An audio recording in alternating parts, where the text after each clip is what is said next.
Welcome all junior employees, assistant to the detectives, and assistant detectives to the overviews of the Anti-Strangling Task Force.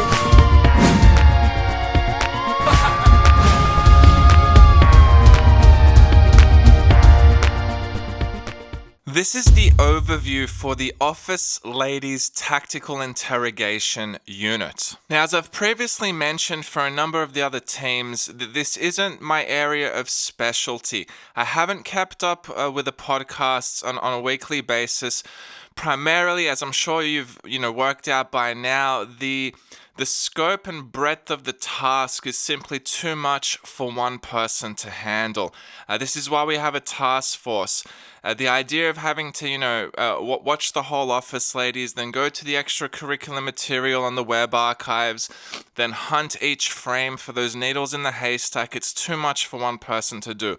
I have listened to a number of the episodes, but I was fortunate enough to have a very good friend of mine who's actually kept up with the podcast consistently, and he would feed me back his findings that would relate to the mystery. So I did have some help and a little bit of direction where to look for a couple of examples that I'm going to share in this overview for what this particular task force is going to be responsible for, and really the mindset and the approach that needs to be taken. Now, on the topic of approaches, there are ultimately two perspectives or two frames of mind that we can approach the Office Ladies podcast. The first is to assume that they do know about the mystery, that they've been hiding the truth, and that they are a part of the conspiracy.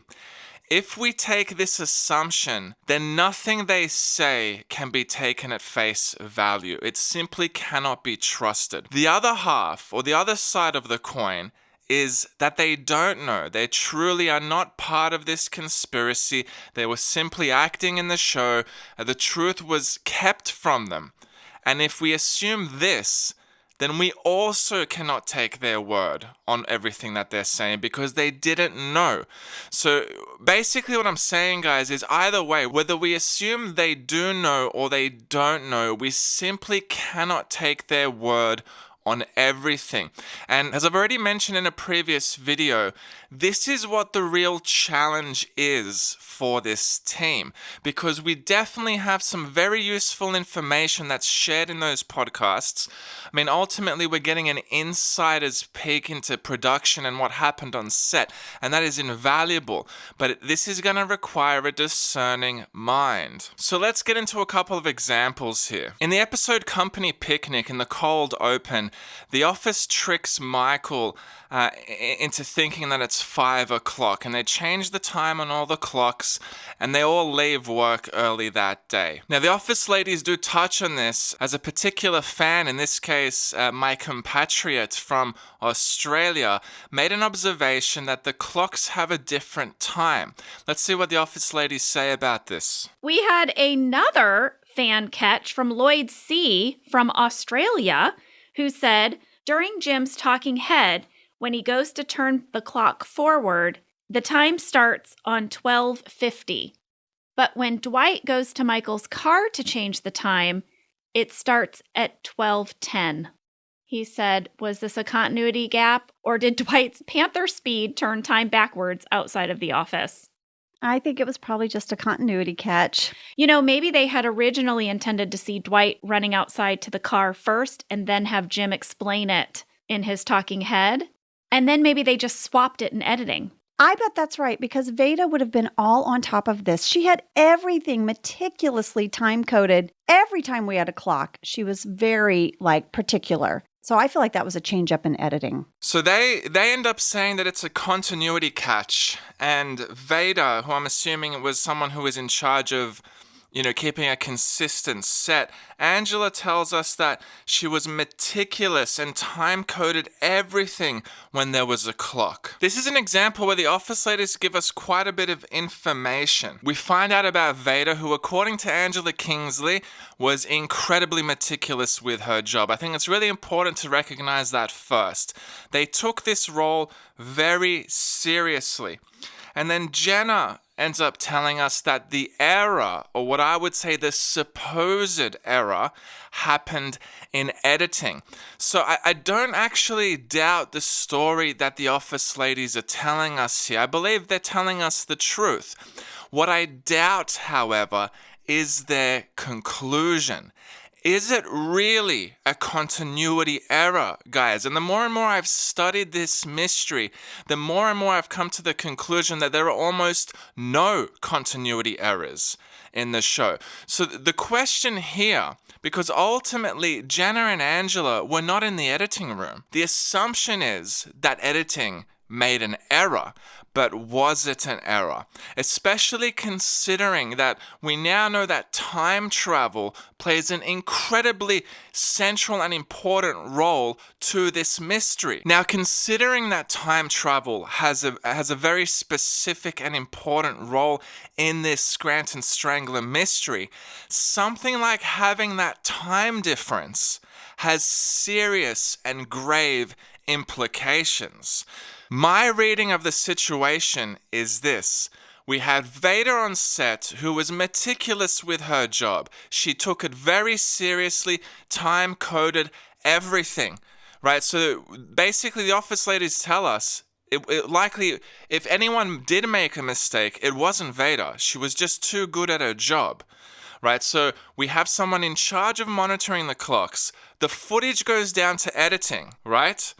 Was it a mistake? This is the question. Was it really a mistake? And as a detective, I'm immediately suspicious, especially because I know time travel has a central role to the mystery. That time difference has serious implications. So what I doubt about the office ladies in this particular case is their conclusion that it was a continuity catch and that it was an error on the part of the editors. I mean, to give you an alternate series of events, they take the footage, the writers and the producers and the people that are in the know of the mystery go down to editing. They tell the editing guys exactly what to cut in, where to put it in, right? And all of a sudden that slips in undetected as part of the story arc or part of the mystery. As I said, the ladies weren't in the editing room. It is simply presumed that it's an error. But I don't believe, with all due respect, that the office ladies can substantiate that particular assumption. The assumption is purely made because they know Vader was good at her job, right? And because they've assumed that it's an error, they've pinned it onto editing. But that conclusion simply cannot be made. So this is the first example I want to share where we can't take their word on it. They think it's an error. I disagree. I believe this links into the time traveling concept. A change in the clock's time has severe implications when we're discussing time travel. And of course, a prime example where the office lady's tactical interrogation unit needs to think a little bit deeper. The second example, and this is a much deeper example, guys, is the Office Ladies podcast on the episode Mafia. In the episode itself, Michael holds a conference room meeting around small talk. And, what sort of small talk can you make with customers to build a rapport or whatever it is? And Meredith jumps up and says how she caught her son taking a dump in the upper part of the toilet cistern, and he calls it an upper decker. I'll first play the scene for you, then I'll play what the office ladies think. The weekend. Yeah, that's good. Come on up. Meredith, come up here. Let's do a little something. So Meredith and I have just started conversing, and I will say, so Meredith, how was your weekend? What did you do? Well, I caught my son taking a dump on the upper part of the toilet. All right. He calls it an upper decker. Okay. God. So that's the scene. Now, what do the office ladies say about this? Well, we are back. We're in the conference room because Michael is discussing the fundamentals of business. Yeah. He has written on a dry erase board, handshakes, small talk, shut up and sell. Yeah, he invites people to give suggestions for small talk. He really likes Meredith's idea, and he says, come on up here. She says, the weekend. He's like, that's great. Let's riff on that. Get on up here, Meredith. That's right. They start to role play. Michael's like, so Meredith, how was your weekend? What did you do?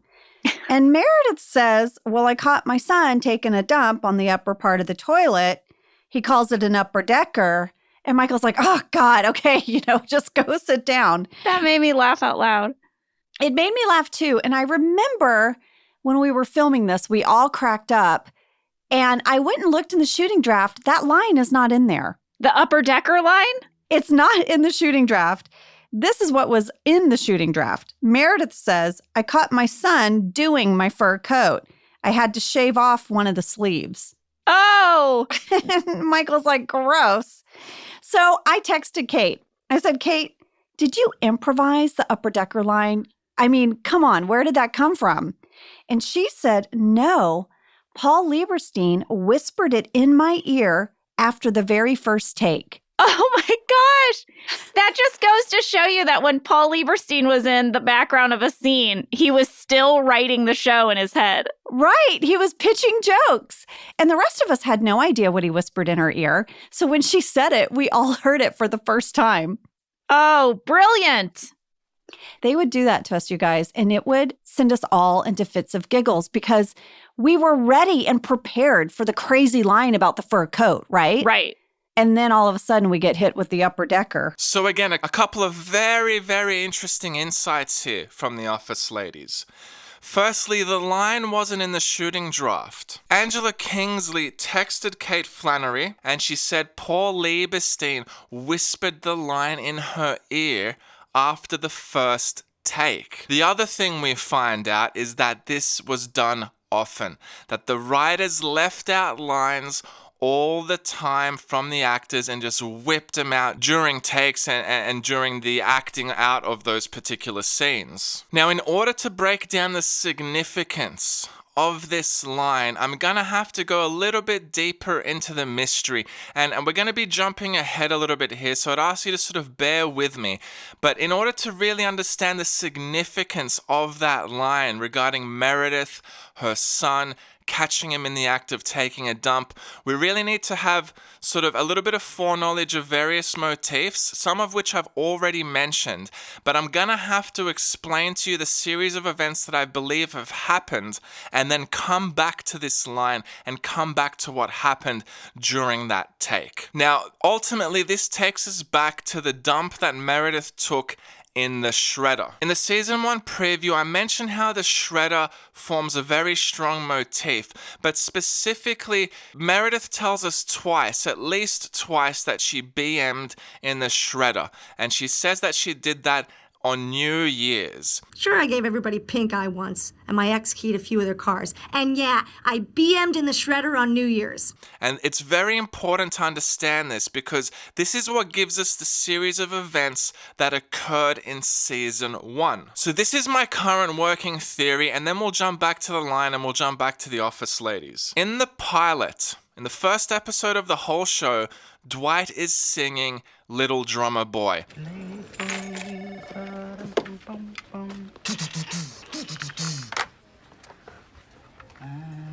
No gifts for you. And a lot of fans have already mentioned how that's obviously Angela's favorite song, right? And it brings up questions regarding Dwight and Angela's relationship, and this is correct. However, what is often overlooked, and something that the extraterrestrial time-traveling task force is going to have to monitor, is that this gives us a time stamp. If Dwight is humming or singing Little Drummer Boy, that places the pilot episode in December prior to Christmas. The next episode, which is Diversity Day, is still assumed to be in December. The reason for that is because the episode after that, the third episode of season 1, is healthcare. And if you remember the plot of the healthcare episode, they're choosing a new healthcare plan. Now, according to my research, in the United States, you need to choose a new healthcare plan before December 15. And I'm assuming this is because, when the new year starts, all the health insurance, premiums and limits and all the rest of it resets for the new year. Now, guys, that has since actually changed. I believe for the 2021 year to the 2022 year, you now have until January 15th in America to change your healthcare plan. And if there are any Americans listening and you can confirm whether my research is correct, that would be greatly appreciated. But at the time of making the show, at the time that season 1 aired, in America, you had to change your healthcare plan no later than December 15. Right? So we can date Diversity Day also in December because the following episode must be in December due to the time limitations on when you're allowed to pick a healthcare plan. Now, Dwight shredding the documents is from Diversity Day, and obviously that's put into the intro sequence, and that scene comes from Diversity Day. So Dwight has shredded the documents at some time in December, assumingly before December 15, right? Then we have the healthcare plan episode. Then the following episode, which is the Alliance, is now assumed to be the new year. Now, we know that it's the new year based on Pam's calendar. Michael wants to raise the morale in the office, so he calls in Pam to his office and he asks her whether there are any birthdays coming up. And she says there are none. And she then looks through her calendar and says the next birthday is Meredith's. Now, when you look at the pages of the calendar, the month that we can see is April, and that is bundled together with 2 pages of the calendar. And I'm zooming in on it here for you now. You can see she's lifted up 2 pages of this calendar. We're seeing the underside of page 2. The Alliance is dated in the new year. Now, I put it to the task force that this is the New Year's that Meredith took a dump in the shredder. Not only that, she BM'd in the same shredder where Dwight shredded his documents and that card with magnetic strip. Now, when we cover the episode The Alliance, we're going to discuss this incident in more detail because it's because of this incident Dwight's paranoia has hit him. I mean, just to vaguely touch on that, in the previous episode, he's not worried about layoffs, and then all of a sudden in the Alliance, his whole demeanor changes. Downsizing? Yeah, I have no problem with that. I've been recommending downsizing since I first got here. I even brought it up in my interview. Michael! Oh, God! Dwight, come on! I wanted to talk to you about the downsizing. There's no downsizing. But if there were, I'd be protected as assistant regional manager. Assistant to the regional manager, Dwight. Yeah, so I don't have to worry. Look. I talked to corporate about protecting the sales staff, and they said they couldn't guarantee it if there's downsizing, okay? But there's no downsizing, so just don't... Bottom line, do I need to be worried? Maybe. Right, and that links into the events surrounding the shredder and Meredith taking a dump in it. Now, let me sort of recap the current series of events regarding the dump and the shredder. Dwight shreds his documents during Diversity Day, probably to hide his tracks because the documentary crew is now there. We get to the new year. Meredith takes a dump in that same shredder. At some point before the Alliance, Dwight goes back to the shredder to retrieve some of those documents. Coincidentally, Meredith around the same time also goes to the shredder, probably to clean up her mess. She catches Dwight in the act of rummaging through the shredder with feces-covered paper and cards and him putting it all together, likely with his bare hands. Meredith is disgusted and astonished that Dwight is doing this. She comes home and she tells her son, and obviously a young boy is going to find the entire incident hilarious, Jakey. Jakey finds the whole thing hilarious and he asks Meredith, what was this guy's name? And Meredith tells him, it's this guy at my work. His name is Dwight Schrute. Now, this series of events that I've just outlined for you, I believe is supported by Take Your Daughter to Work Day. On Take Your Daughter to Work Day, Meredith brings in her son because he got suspended, and because she's able to bring her son to work, she doesn't have to pay for a babysitter. Now, when Jake meets up with Dwight Schrute for the first time, let's see what happens. Excuse me, these are expensive collector's items, okay? Do you have any computer games? No, I don't have computer games on my work computer. That would be inappropriate. Yeah, Meredith doesn't have any either. It's so lame here. You call your mom Meredith? That's very disrespectful. Whatever, okay? You can refer to me as Mr. Schrute. That's your name? Mm-hmm. Mr. Poop? Schrute. Mr. Schrute. Sure, Mr. Poop. Schrute. He meets Dwight Schrute and says, "That's your name, Mr. Poop?" The reason he's calling him Mr. Poop is because Meredith told Jake about Dwight rummaging through the shredder, the same shredder that she took a dump in, right? And all of a sudden, Jake is, again, he's astonished. He finally gets to meet this weirdo guy who is, putting his hands into Meredith's turds. Now that we know that series of events, let's get back to the line in question from Mafia and what the office ladies told us. The first thing is Meredith catches her son taking a dump in the toilet cistern.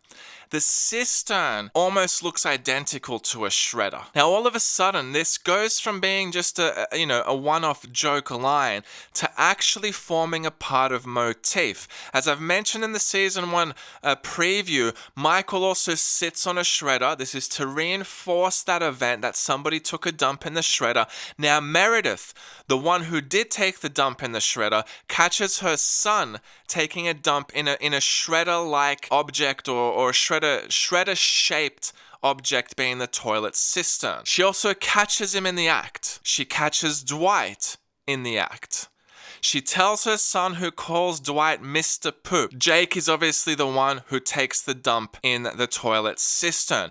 All of a sudden, this entire story or this entire line forms a part of motif. It links back into the taking the dump in the shredder, catching people in turd-related incidents, right? It links back into motif. So, back to what the office ladies tell us. They told us that Paul Lieberstein waits for the first act to pass. The reason this has been done this way is this line. The office ladies tell us that Paul was still writing during takes. Again, this is assumed, but I believe the assumption to be incorrect.